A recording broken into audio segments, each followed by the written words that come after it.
Opa galera, salut tout le monde, comment nous sommes en forme? Je dis à moi ensemble avec nous pour me présenter nous première partie leçon nous dans conhecendo os números, qui c'est partie B dans aula nous que nous gagnons ensemble avec nous chaque semaine. Je dis et vais montrer nous qui j'ai dit numéro. Tout le monde qui besoin connaît qui j'ai pour nous dire l'argent en portugais, qui j'ai pour nous contrôler l'argent en portugais, viens apprendre ensemble avec nous. Ta, vamos là. Ciao.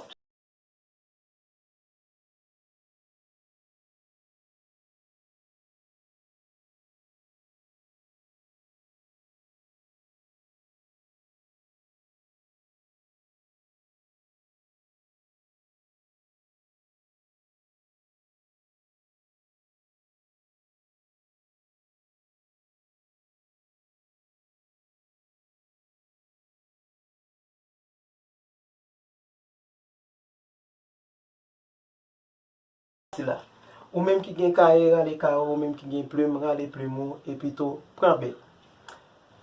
0, 0, 1, 1, 2, 2, 3,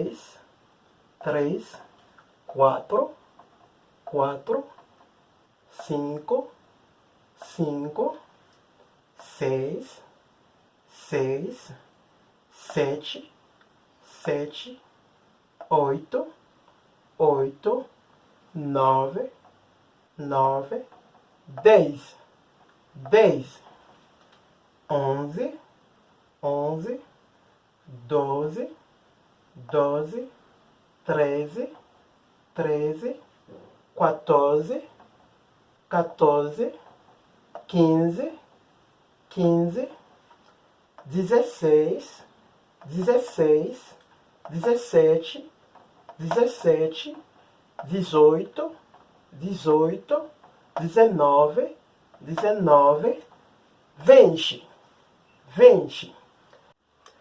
Je dis nous finissons ensemble avec chiffre ça, qui c'est 0 ensemble avec 20. Et donc, nous allons attendre Jésiane qui va répéter pour nous. Prends ça nous pour nous capables d'entendre Brésilien natif là qui parler ensemble avec nous. Si on fille, parce que tu vois vraiment belle, la charme nous. Tá? Nous prenons l'autre vidéo. Tchau, tchau.